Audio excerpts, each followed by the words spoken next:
একটা শান্ত ছোট গ্রাম ছিল যেখানে সকলে একে অপরের সাথে মিলেমিশে থাকত। গ্রামের নাম ছিল শান্তিপুর।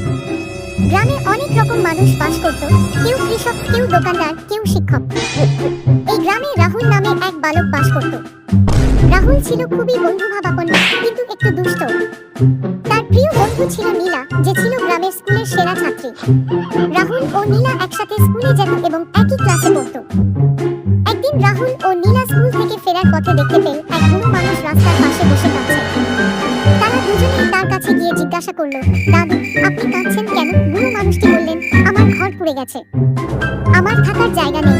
রাহুল ও নীলা তৎক্ষণাৎ সিদ্ধান্ত নিল তারা গ্রামের মানুষের সাহায্যে বুড়ো মানুষটির জন্য একটি নতুন ঘর বানাবে। তারা গ্রামে ফিরে গিয়ে সবাইকে ঘটনাটি জানায়। গ্রামের মানুষ একত্র হয়ে তাদের সাহায্যের হাত বাড়িয়ে দিল। কৃষকরা খড় ও বাঁশ নিয়ে এলো, কারিগররা মাটি দিয়ে ইট বানাতে শুরু করলো, আর মহিলা ও শিশুরা পানির ব্যবস্থা করলো। কয়েকদিনের মধ্যে একটি সুন্দর ছোট্ট ঘর তৈরি হয়ে গেল।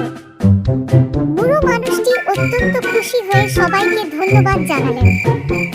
তিনি বললেন, তোমরা সবাই মিলে আমার জন্য যা করেছি তা আমি কখনো ভুলব না। এই ঘটনাটি গ্রামের মানুষের ভিতরে এক অদ্ভুত বন্ধনে বেঁধেছিল। তারপর থেকেই তারা সব হাসি খুশি থাকতো। এরকম মজার মজার নতুন নতুন কার্টুন ভিডিও দেখার জন্য চ্যানেল